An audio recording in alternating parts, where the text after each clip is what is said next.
Batu bara adalah salah satu sumber energi paling penting dalam sejarah peradaban modern. Ia bisa untuk menyalakan listrik, menggerakkan industri, dan menjadi tulang punggung ekonomi bagi banyak negara, termasuk Indonesia.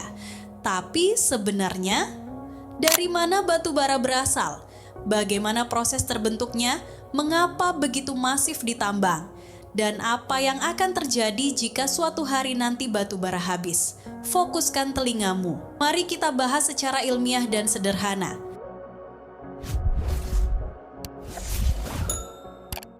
Batu bara berasal dari sisa-sisa tumbuhan purba yang hidup sekitar 300 juta tahun lalu, terutama pada masa zaman karbon. Pada masa itu, bumi dipenuhi hutan rawa tropis yang sangat luas. Ketika tumbuhan mati, mereka jatuh ke area rawa dan tertimbun lumpur.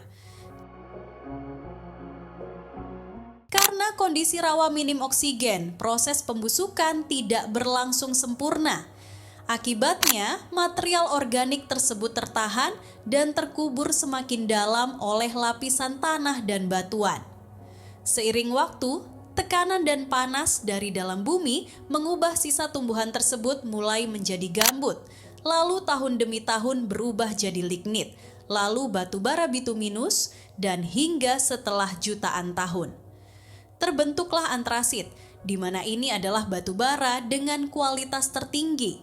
Jadi, kalau semakin dalam tertimbun, artinya semakin tinggi juga tekanan dan suhu yang bekerja, sehingga kadar karbonnya meningkat. Proses ini tidak terjadi dalam waktu singkat. Pembentukan gambut saja bisa memakan ribuan tahun.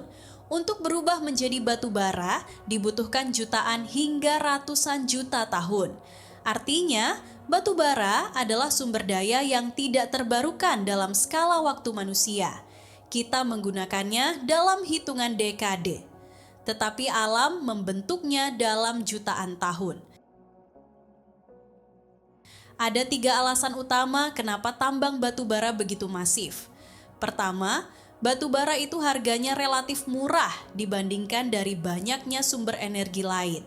Kedua, cadangannya masih cukup besar dan mudah disimpan. Ketiga, infrastruktur pembangkit listrik dunia sudah lama dirancang untuk menggunakan batu bara. Contoh kecil seperti negara Cina, India, dan Indonesia masih sangat bergantung pada batu bara untuk pembangkit listrik. Selain itu, batu bara juga penting dalam industri baja dan semen. Karena itulah, aktivitas pertambangan dilakukan secara besar-besaran, baik tambang terbuka maupun tambang bawah tanah. Meskipun batu bara penting secara ekonomi, sebenarnya batu bara memiliki dampak besar terhadap lingkungan, apalagi soal penambangan. Karena dari proses penambangan dapat menyebabkan deforestasi, kerusakan lahan lubang tambang terbuka, dan bahkan pencemaran air akibat air asam tambang. Penambangan batu bara tidak selalu dilakukan di permukaan. Di banyak wilayah, batu bara berada jauh di bawah tanah dan harus ditambang melalui lorong-lorong bawah tanah. Metode ini terlihat lebih ramah dari luar karena tidak merusak permukaan secara langsung. Namun di balik itu, terdapat risiko dan dampak serius yang sering tidak terlihat. Saat batu bara diambil dari bawah tanah, terbentuk ruang kosong di dalam lapisan bumi.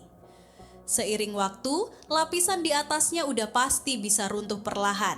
Akibatnya, permukaan tanah di atas tambang dapat ambles, retak, turun secara tidak merata, dan dampaknya pun sama. Sama-sama bisa merusak rumah warga, infrastruktur, dan masih banyak lagi.